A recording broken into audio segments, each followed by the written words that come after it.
If you never try, you'll never know. In this video, we're going to talk about the first conditional, which is really useful if you want to make promises, predictions, plans, and of course, set conditions. So keep watching. Here we can see an example of the first conditional. If they offer me the job, I'll take it. So here we have the present simple in the if clause and the subject plus will, or the short version apostrophe LL, and the infinitive without to. If they offer me the job, I'll take it. Notice that if they offer me the job is probably something that's going to happen in the future. It's not talking about the situation right now. It's something, a condition that will occur perhaps in the future. It might happen, it might not.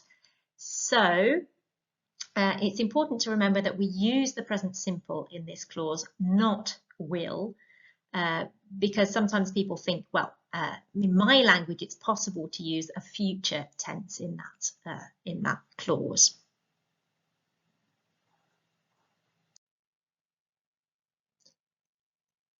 Here are 3 examples of ways you can use the first conditional. The first is making plans and predictions. Like the previous one, if they offer me the job, I'll take it. So that's a plan, me taking a job. It's a prediction. I think quite possibly in the future I will be offered the job. Another way, number 2, is for promises. You could say to somebody, if you meet your targets, we'll give you a bonus. If you ask me, I'll help you. So we set forth a condition and then a consequence. And in fact, that is another way people use it, setting conditions, number 3.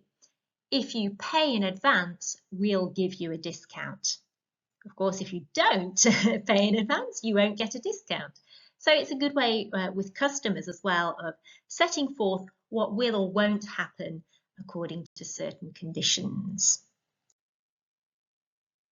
Looking further at how to form the first conditional, we can see here that there are 2 clauses, 2 parts of the sentence.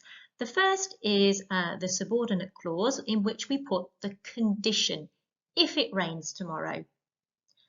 I don't know if it's going to rain tomorrow. It could rain, it might not rain. But if it rains tomorrow, on condition that it rains tomorrow, in that case, we will cancel the trip. So we have the condition and then the result. As I mentioned in the previous slide, will, the full form of the verb, is often reduced to apostrophe LL with pronouns. So instead of we will, when people are speaking, they're much more likely to say we'll. People often ask if it's possible to put the result before the condition. And absolutely, yes, there's total flexibility in that. You can say, we'll cancel the trip if it rains tomorrow. A small grammatical difference is that when you put the if clause first, then we put an apostrophe. But I think that's a minor issue. In fact, most native speakers don't even know that. I didn't until recently. You can also use the first conditional with negatives. So you could have a negative in the condition. If you don't pay on time, if you do not pay on time, you will have to pay a fine. Or alternatively, you could have a negative in the consequence. If you pay on time, you won't have to pay a fine. Won't, the short form of will not. Potentially, you could put in an interrogative, not in the if clause, but in the main clause. If you need help, will you ask me?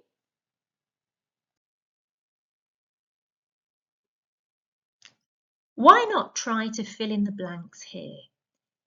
If you, your work, your boss, happy.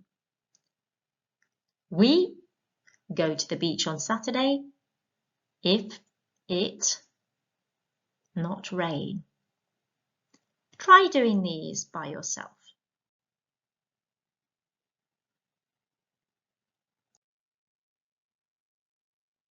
You can also invent your own. If we change our company logo, if I receive a job offer, if I don't work tomorrow. Go on, you try it. I think that's enough for today, so thank you for watching. Goodbye.